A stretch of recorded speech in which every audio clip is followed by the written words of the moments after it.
Israel ചാരന്മാർ അവർ ഏതു വഴിയും വരും. അവർക്ക് വേണ്ട നിർദ്ദേശങ്ങൾ ലഭിക്കുന്നത് ചാരപ്പണിയിൽ ലോകത്ത് ആരോടും കിടപിടിക്കത്തക്ക ശേഷിയുള്ള മൊസാദ് എന്ന സംഘടനയിൽ നിന്നാണ്. ജീവിതത്തിൽ ഇനി എണീറ്റ് നിൽക്കരുത് എന്ന തീരുമാനമാണ് ഹിസ്ബുല്ലയിലുള്ള ഓരോ ഭീകരന്മാരോടും മൊസാദ് നടപ്പിലാക്കിയത്. പേജറുകൾ സൂക്ഷിക്കുന്നത് സാധാരണ ഇടുപ്പിലാണ്. അവിടെ സൂക്ഷിച്ചിരിക്കുന്ന പേജറുകൾ പൊട്ടിത്തെറിച്ചാൽ എണീറ്റ് നിന്ന് ഇനി ജീവിതത്തിൽ അവന് പോരാടാൻ സാധിക്കില്ല എന്ന് തന്നെ മനസ്സിലാക്കിയാണ് ഇസ്രായേൽ പേജറുകളിൽ തന്ത്രം ഒളിപ്പിച്ചത്.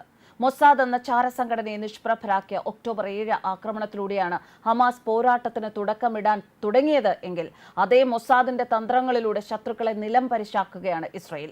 ഓരോ തുള്ളിച്ചോരയ്ക്കും ഇസ്രായേലിന്റെ പകരം വീട്ടൽ. മൊസാദ് പേജറുകൾക്കുള്ളിൽ ഒരു ബോർഡ് കുത്തിവെച്ചിരുന്നു. അതിൽ സ്ഫോടക വസ്തു ഉണ്ടായിരുന്നു. ഇത് കണ്ടെത്തുന്നത് വളരെ ബുദ്ധിമുട്ടായ സംഗതിയാണ്. എങ്കിലും ഏതെങ്കിലും ഉപകരണമോ സ്കാനറോ ഉപയോഗിച്ചാൽ പോലും കണ്ടെത്താനാകില്ല. വാർത്താ ഏജൻസികൾ റിപ്പോർട്ട് ചെയ്തിരിക്കുന്നത് പ്രകാരം ഇങ്ങനെയാണ് മൊസാദ് പേജറുകളിൽ കടന്നുകൂടിയത്. സ്ഫോടക വസ്തുക്കൾ സജീവമാക്കാൻ കോഡ് ചെയ്ത സന്ദേശം അയച്ചപ്പോഴാണ് 3000 പേജറുകൾ ഒരുമിച്ച് പൊട്ടിത്തെറിച്ചത് എന്നാണ് സൂചന. ഇസ്രായേലിന്റെ ലൊക്കേഷൻ ട്രാക്കിംഗിൽ നിന്ന് രക്ഷപ്പെടാനുള്ള ശ്രമങ്ങളുടെ ഭാഗമായാണ് ഹിസ്ബുല്ല അംഗങ്ങൾ ആശയവിനിമയത്തിനുള്ള കുറഞ്ഞ സാങ്കേതിക മാർഗമായ പേജറുകൾ ഉപയോഗിച്ചത്. ലെബനനെ ഞെട്ടിച്ച സ്ഫോടനത്തിൽ മാസങ്ങൾക്ക് മുൻപ് ഹിസ്ബുല്ല ഓർഡർ ചെയ്ത 5000 തായ്വാൻ നിർമ്മിത പേജറുകളിൽ ഇസ്രായേലിന്റെ ചാര ഏജൻസിയായ മൊസാദ് ചെറിയ അളവിൽ സ്ഫോടക വസ്തുക്കൾ സ്ഥാപിച്ചതായിട്ടാണ് വിവരങ്ങൾ വന്നത്. പുതിയ പേജറുകളിൽ 3 ഗ്രാം വരെ സ്ഫോടക വസ്തുക്കൾ ഒളിപ്പിച്ചിട്ടുണ്ടായിരുന്നു. ഒരു കോഡ് അടക്കം ചെയ്തിട്ടുള്ള പെട്ടിയും അതിൽ ഇവർ ഒളിച്ചു വെച്ചിരുന്നു. ഒരു തരത്തിലുമുള്ള പരിശോധനകളിൽ ഇവ കണ്ടെത്താനും സാധിച്ചില്ല. മൊസാദ് പ്രത്യേക കോഡ് അയച്ചതോടെ എല്ലാ പേജറുകളിലെയും സ്ഫോടക വസ്തുക്കൾ ഒരേ സമയം പൊട്ടിത്തെറിക്കുകയായിരുന്നു എന്ന് വാർത്താ ഏജൻസിയായ റോയിറ്റേഴ്സിന്റെ റിപ്പോർട്ടിൽ വ്യക്തമാക്കുന്നുണ്ട്. മാസങ്ങളോളം ഹിസ്ബുല്ല ഗ്രൂപ്പിന് ഇത് കണ്ടെത്താൻ സാധിച്ചില്ല. ഫെബ്രുവരിയിൽ ഇന്റലിജൻസ് തലത്തിൽ ചില വിടവുകളുണ്ട് എന്ന് മനസ്സിലാക്കി അത് പരിഹരിക്കാൻ ലക്ഷ്യമിട്ട് ഹിസ്ബുല്ല പദ്ധതിയും തയ്യാറാക്കിയിരുന്നു. ഫോണുകൾ ഇസ്രായേലി ചാരന്മാരെക്കാൾ അപകടകരമാണ് എന്നും അവ തകർക്കുകയോ കുഴിച്ചിടുകയോ ഇരുമ്പ് പെട്ടിയിൽ പൂട്ടുകയോ ചെയ്യണമെന്ന് ഫെബ്രുവരി 13 ഒരു ടെലിവിഷൻ പ്രസംഗത്തിൽ Hezbollah group secretary general Hassan Nasrallah കർശനമായി താക്കീത് ചെയ്തിരുന്നു. ഇതിന് പകരമായാണ് മൊബൈൽ ഫോണുകൾ ഉപേക്ഷിച്ചതും പേജറുകൾ വിതരണം ചെയ്തത് ഹിസ്ബുല്ല ഭീകരന്മാർ ഉപയോഗിക്കാൻ തുടങ്ങിയതും. പേജറിലേക്ക് അലർട്ട് വന്നപ്പോൾ ക്യാൻസൽ ചെയ്യാൻ ബട്ടൺ അമർത്തി. പക്ഷേ അപ്പോഴും സ്ഫോടനം ഉണ്ടായി എന്നാണ് ഹിസ്ബുല്ല ചൂണ്ടിക്കാണിക്കുന്നത്. ലെബനനുമായി യുദ്ധമുണ്ടായാൽ മാത്രം പൊട്ടിക്കാൻ തയ്യാറാക്കിയിരുന്ന പേജറുകളാണ് പെട്ടെന്ന് തന്നെ സ്ഫോടനം നടത്താൻ ഇസ്രായേൽ തീരുമാനിച്ചത്. തങ്ങൾ പേജറുകളിൽ സ്ഫോടക വസ്തുക്കൾ ഉപയോഗിച്ചു എന്ന രഹസ്യം ചോർന്നതായി സംശയിച്ചതിനെ തുടർന്നാണ് ഇസ്രായേൽ പെട്ടെന്ന് തന്നെ സ്ഫോടനം നടത്താൻ തീരുമാനിച്ചത്. സ്ഫോടനത്തിൽ നിരവധി ഹിസ്ബുല്ല അംഗങ്ങൾക്ക് ഗുരുതരമായി പരിക്കേറ്റിട്ടുണ്ട്. പേജറുകൾ സൂക്ഷിക്കാൻ സാധ്യതയുള്ള ഇടുപ്പിലാണ് വലിയ തോതിലുള്ള പരിക്കുകൾ പലർക്കും സംഭവിച്ചിരിക്കുന്നത്.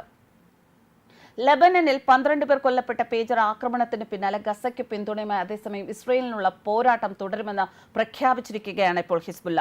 ഗസയും അവിടുത്തെ ജനങ്ങളെയും പിന്തുണയ്ക്കുമെന്നും ക്രിമിനലുകളായ ശത്രു സൈന്യത്തിന്റെ കണക്കുകൂട്ടലുകൾ പോലെ ആയിരിക്കില്ല കാര്യങ്ങളെന്നും ഹിസ്ബുല്ല പ്രസ്താവനയിൽ പറഞ്ഞു. പേജർ സ്ഫോടനങ്ങൾ ഇസ്രായേലിനെതിരായ പ്രവർത്തനങ്ങളുമായി മുന്നോട്ട് പോകാനുള്ള തങ്ങളുടെ നിശ്ചയദാർഢ്യം വർദ്ധിപ്പിക്കുകയുള്ളൂ എന്നും ഹിസ്ബുല്ല പറയുന്നു. കഴിഞ്ഞ ദിവസം വ്യാപക ആക്രമണത്തിൽ മരണപ്പെട്ട ആദരണീയ രക്തസാക്ഷികളുടെ കുടുംബങ്ങൾക്ക് അഭിനന്ദനങ്ങളും ഊഷ്മളമായ അനുശോചനവും അറിയിക്കുന്നു.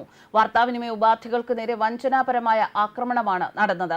ലെബനനിലെ ഇസ്ലാമിക ചെറുത്തുനിൽപ്പ് കഴിഞ്ഞ ദിവസങ്ങളിലേത് എന്ന പോലെ ഇനിയും തുടരും.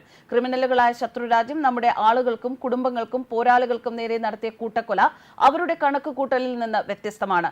ദൈവം ഇച്ഛിച്ചാൽ മറ്റൊരു കണക്ക് തീർക്കൽ സാധ്യമാകും. കഴിഞ്ഞ ദിവസത്തെ സംഭവം പോരാട്ടത്തിന്റെയും ചെറുത്തുനിൽപ്പിന്റെയും പാതയിൽ തുടരാനുള്ള നമ്മുടെ ദൃഢനിശ്ചയവും വർദ്ധിപ്പിക്കും. സർവശക്തനായ ദൈവം ഇച്ഛിക്കുകയാണെങ്കിൽ വിശ്വസ്തരും ക്ഷമാശീലരുമായ പോരാളികൾ വിജയം കൈവരിക്കുമെന്ന് നമുക്ക് ഉറപ്പുണ്ട് എന്ന് ഹിസ്ബുള്ളയുടെ പ്രസ്താവനയിൽ പറയുന്നു.